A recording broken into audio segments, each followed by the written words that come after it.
Elena's moving van rattled over the cracked pavement as she pulled up to the two-story brick building. Sunset painted the hallway in blood-red light as she lugged the last box to apartment 2B. Inside, the air was oddly still, no breeze, no hum of traffic. She dropped her keys on the small wooden table by the door and took a slow, deep breath. New apartment, fresh start. Every corner looked untouched. Pale walls, bare floors, and sunlight streaming through the lone window in the living room. She placed a box of mugs on the kitchen counter, humming to herself. It felt good to be here. But then she noticed the second door, across from the bathroom, slightly ajar. She frowned. That room was supposed to be empty. She walked over, reaching out to push the door fully open. As the door swung in, a rush of frigid air washed over her. Her breath came out in quick white puffs, and doffed, though the thermostat read a steady 22 degrees. She rubbed her arms. Weird, she muttered. She stepped inside. The light from the hallway cut a pale line across a bare floor. There were no windows here, just four walls, a ceiling, and that single door. Yet under her feet, the air felt like a glacier. Elena clicked her phone's flashlight on. The beam cut through a thin mist. She frowned again. The room smelled faintly of mildew, and something metallic, like blood. She swept her phone around, nothing but empty corners. "It's just cold," she said aloud, more to steady herself than anything. "Probably a draft from the old plumbing." She tapped her phone. "I'll deal with you later." She closed the door, but as she turned her back, the edges of the door frame glowed with frost. She shook her head and backed away. Okay, seriously weird. That night, she slept fitfully. In the living room, her mattress lay covered in a fresh sheet. She'd set up a small lamp, a stack of books, and a glass of water on the table beside her. It was cozy until she woke at exactly 3:03 a.m. Her teeth chattered, sweat beaded on her forehead. She sat up, wrapped her blanket tighter, and scanned the darkness. Something felt wrong. The air in the living room was biting cold, far colder than she'd ever felt. A faint creak reached her ears. A soft scrape, like metal on stone, echoed down the hallway. She swallowed hard, eyes wide. The door to the cold room stood slightly ajar, opening on its own. Elena left her blanket and stumbled toward the door. Heart thudding, she peered inside, but the beam of her phone caught nothing but swirling mist. Then she heard it, a low, labored breathing, steady and heavy. She backed away, panic pressing her chest. The breath grew louder, closer, as if something or someone stood just beyond the threshold, and then silence. Elena raced back to her mattress, trembling. She didn't sleep again. At dawn, she swore she'd lock that door and call the landlord.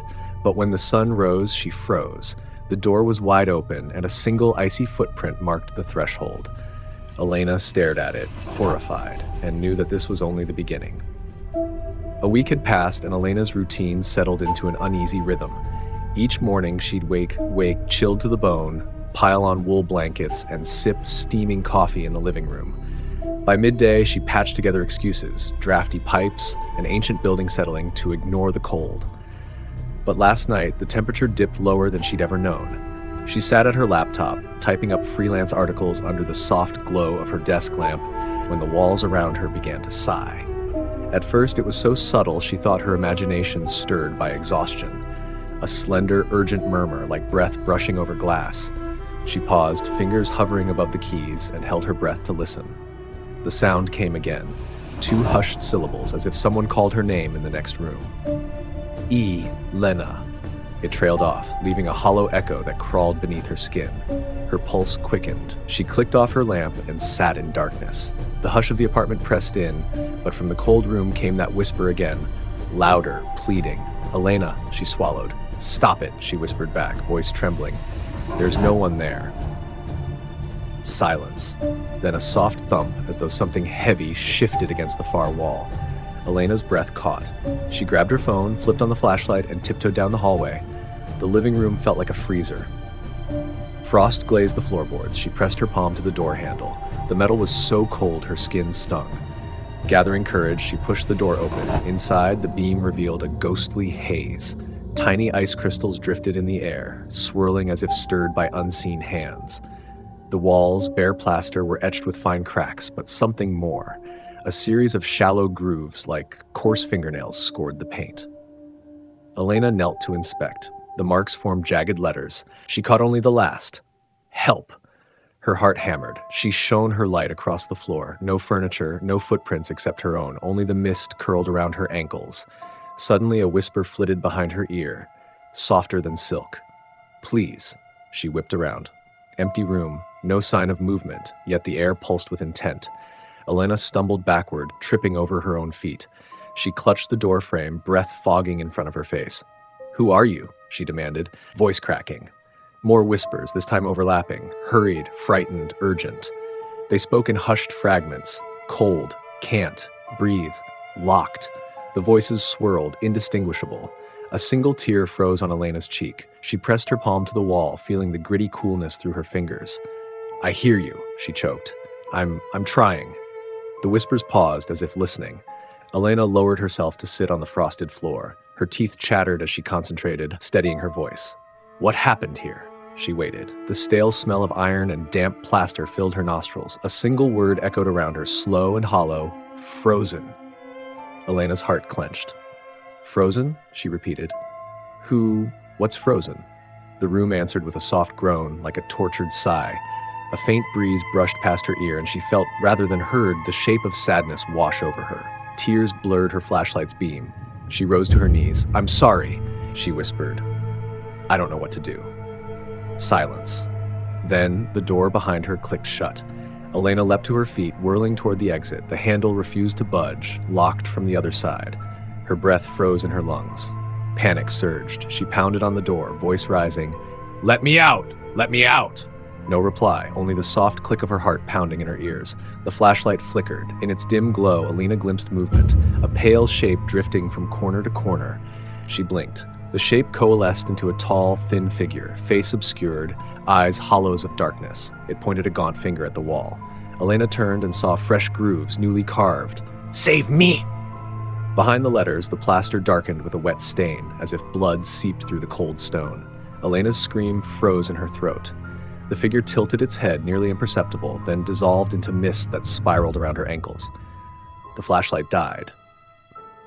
Darkness pressed in like a suffocating shroud. Elena dropped to her knees, shivering uncontrollably. "Hang on," she whispered to the dark. "I'll help, I promise."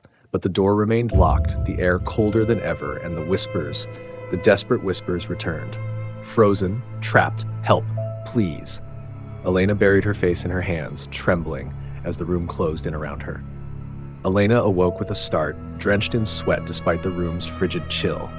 Her blankets lay discarded on the floor beside her makeshift bed in the living room. She blinked, disoriented, then remembered where she was and what was waiting. Sunlight had not yet broken the horizon, but the apartment glowed with a dull blue haze. She rose on trembling legs and crept toward the cold room door. The extra locks she'd installed only yesterday, a sturdy bolt, a chain, and an old deadbolt, were all still in place.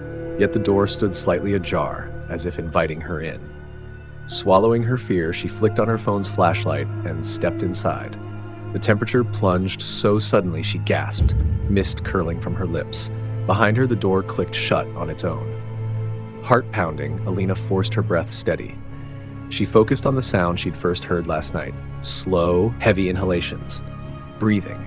She followed it, each step crunching on frost crystals that lined the floor like broken glass. "Hello?"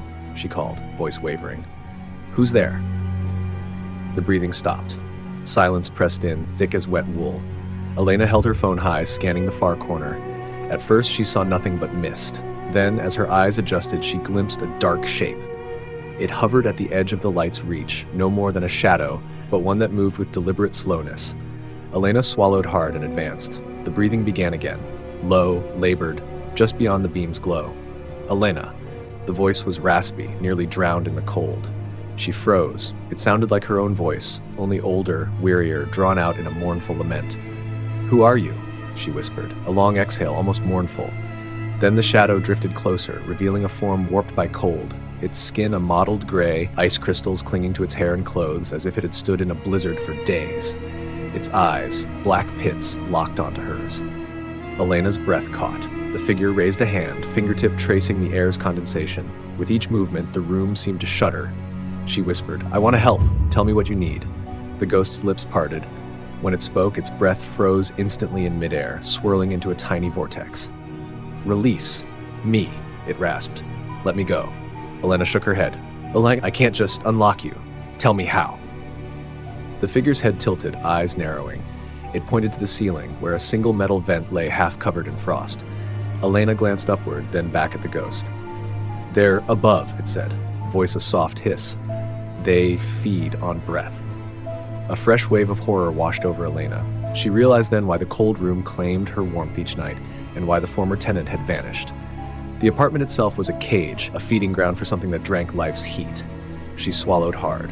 How do I stop them? The ghost hesitated, as if gathering strength. Burn the vent. Elena's heart pounded. Burn it, but fire in here. Release me, it pleaded, voice cracking, and end the hunger. She nodded, trembling. Okay, I'll try. She backed to the door and wrenched it open. Exhausted, she fled to the kitchen, hands shaking as she fumbled through cabinets. Her eyes landed on a can of lighter fluid and a box of matches. Panic surged, but she forced her fingers steady. Returning to the corridor, she gripped the flask of fluid like a lifeline.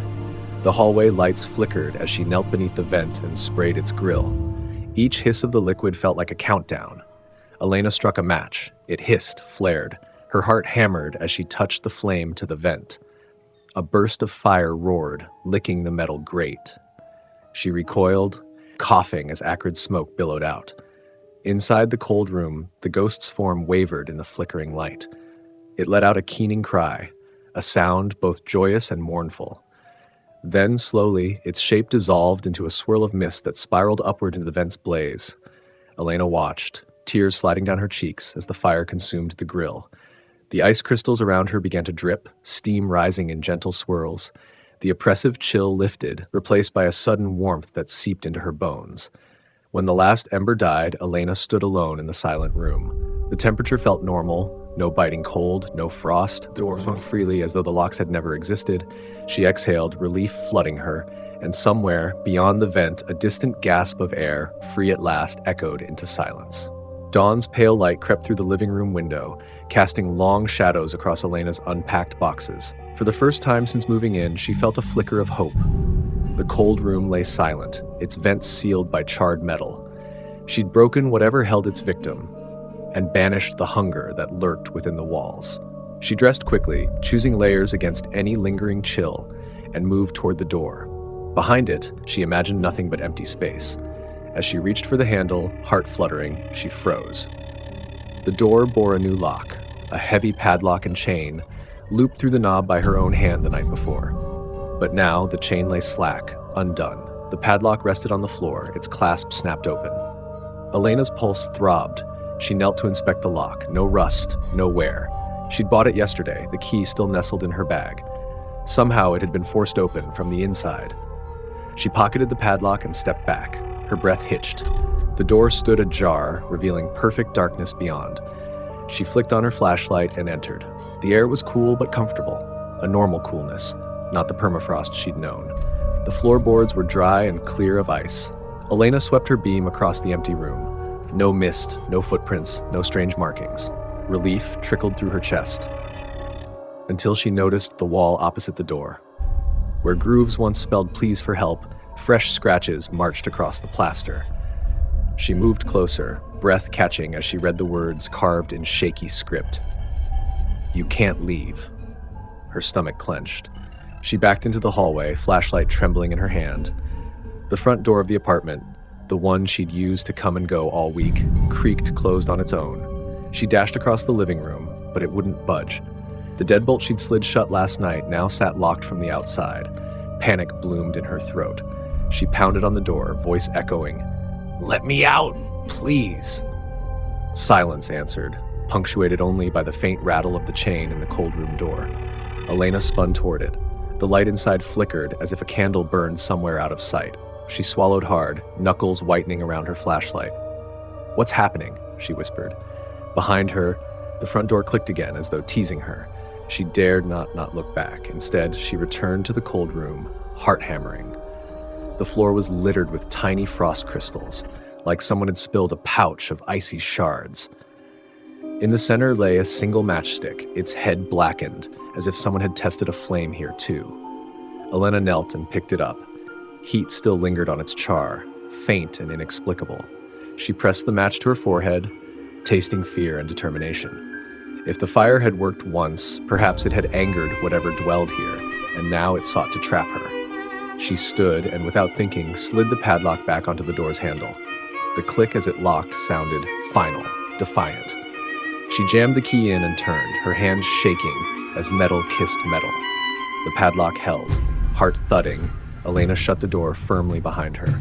She braced both hands against the wood and leaned into it, willing it to stay closed. A cold wind whipped at her back, as though something on the other side fought to break free. Then silence fell, heavy and complete. The front door remained locked. The windows showed only the quiet street below. Elena let out a shaky breath, head spinning. She sank to the floor against the cold room door and slid down until her back pressed into the wood. The padlock gleamed in her lap. The matchstick lay beside her like an omen. Minutes passed, hours, perhaps, until Elena dared move. She rose and crossed to the living room, inspecting every lock, every bolt. She double-checked the windows, none budged, no sign of forced entry, no note, no message. Only the lingering certainty that something in her home did not want her to leave. At her laptop, she began typing with trembling fingers. To whoever finds this, if you find this, know that I did everything I could. I burned the vent. I freed the one trapped within. But something else remains, something angry. It won't let me go. She saved the file, then slammed the laptop shut. She would not let panic rule her. She would find a way out. Tonight, she would face the cold room again, this time prepared for whatever waited beyond. As dusk fell, Elena gathered supplies: flashlight, matches, lighter fluid, and a small hammer. She anchored her resolve with each item placed into her bag. The hallway lights flickered overhead, and the padlock on the cold room door caught a sliver of orange. She stared at it, unblinking. "The door stays locked," she whispered to herself. "I stay free." But as she turned away, a faint breath whispered from within, "You can't leave." Night draped the apartment in shadow as Elena spread old newspapers and yellowed documents across her living room floor. If the cold room had secrets, they lay in the building's history. By the ceiling lamp's weak glow, she pored over archived clippings from the city library's digital collection on her laptop.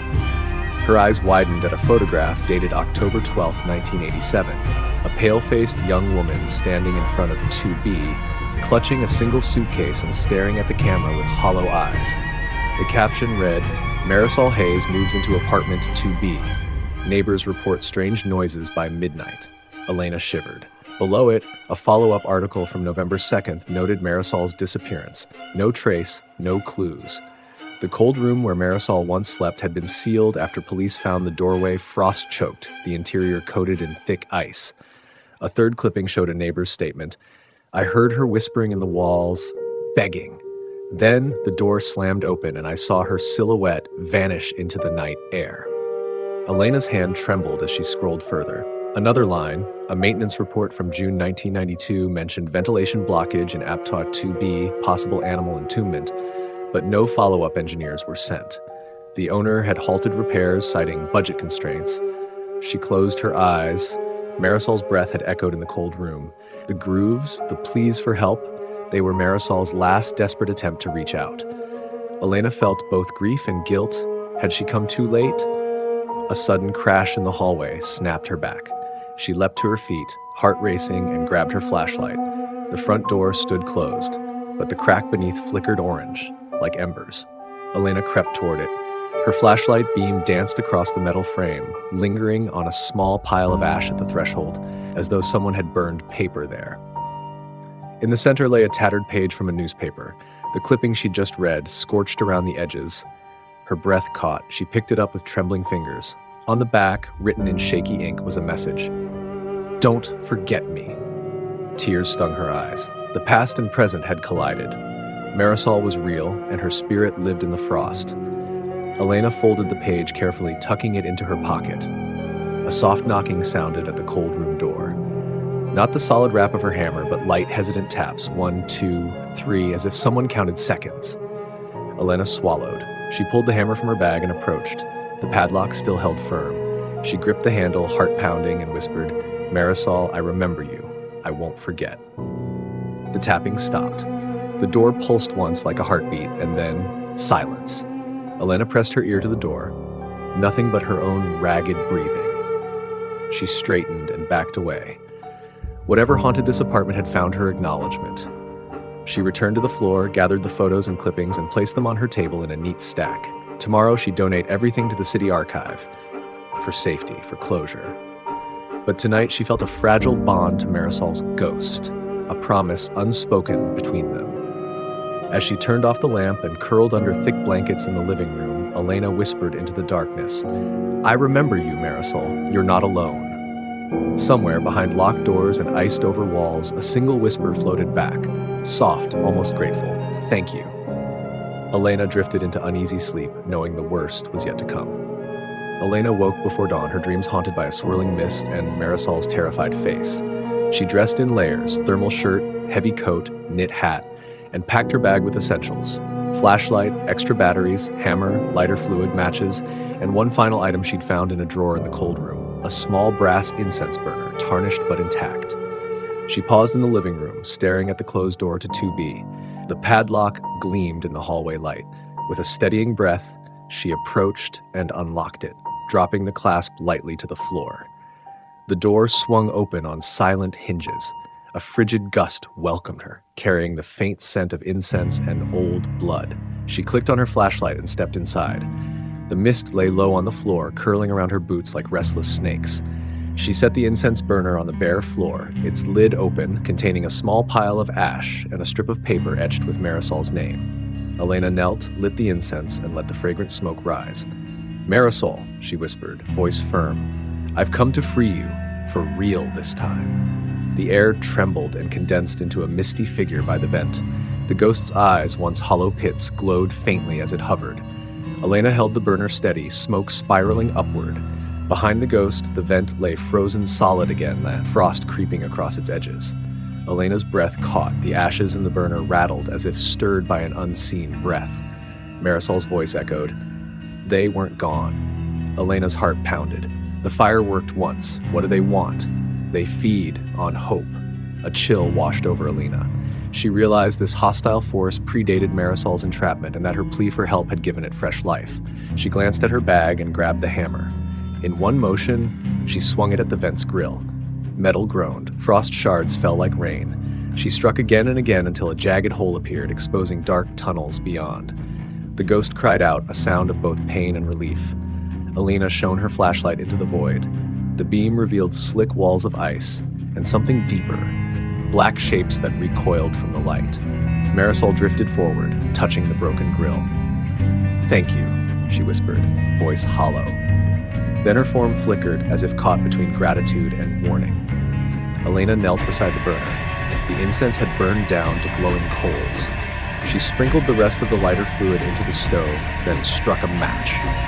The flame roared up, crackling as it consumed the embers. A gust of wind howled through the torn vent, carrying screaming echoes that reverberated around the cold room. Ice cracked and fell in great shards. The walls trembled, as though the building itself protested. Elena covered her mouth, watching the smoke fill the space. She could feel a presence recoiling, something monstrous that tasted both fear and flame. The mist around her thickened, then began to dissipate, drawn toward the blaze. Marisol's figure began to dissolve, her face turning peaceful. "Go," she urged softly. "Let it die." Elena rose and backed toward the door.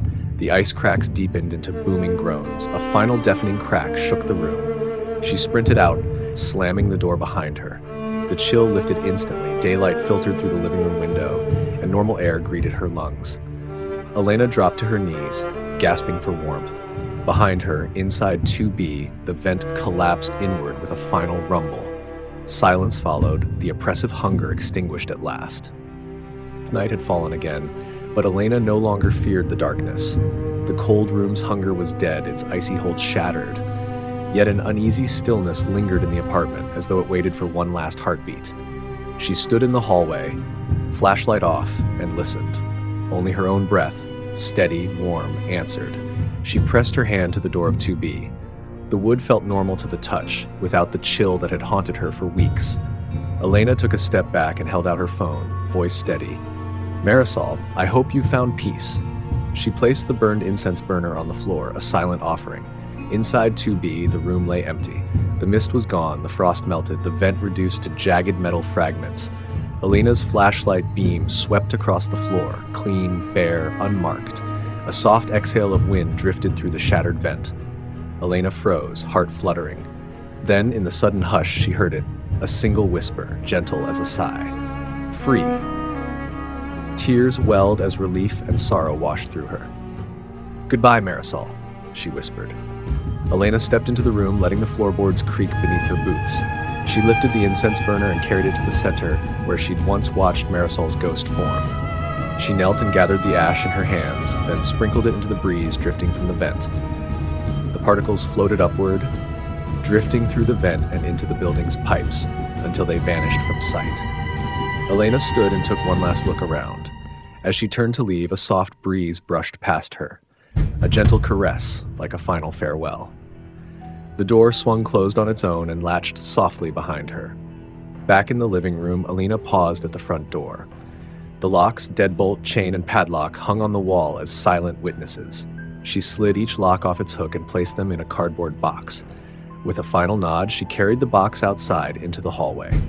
She tucked the keys inside and stepped into the stairwell. The building felt warm, the air free of whispers. Elena walked down the steps and emerged into the cool night air. Above her, the moon shone pale and steady. She inhaled deeply, tasting freedom and fresh beginnings. She turned toward the street, each step lighter than the last. Behind her, apartment 2B rested in quiet peace, its secrets laid to rest, its hungry shadows banished. As she walked away, Elena spoke aloud into the night. Thank you, Marisol, your story will be told. And somewhere, softly on the wind, the promise of peace. One last gentle breath.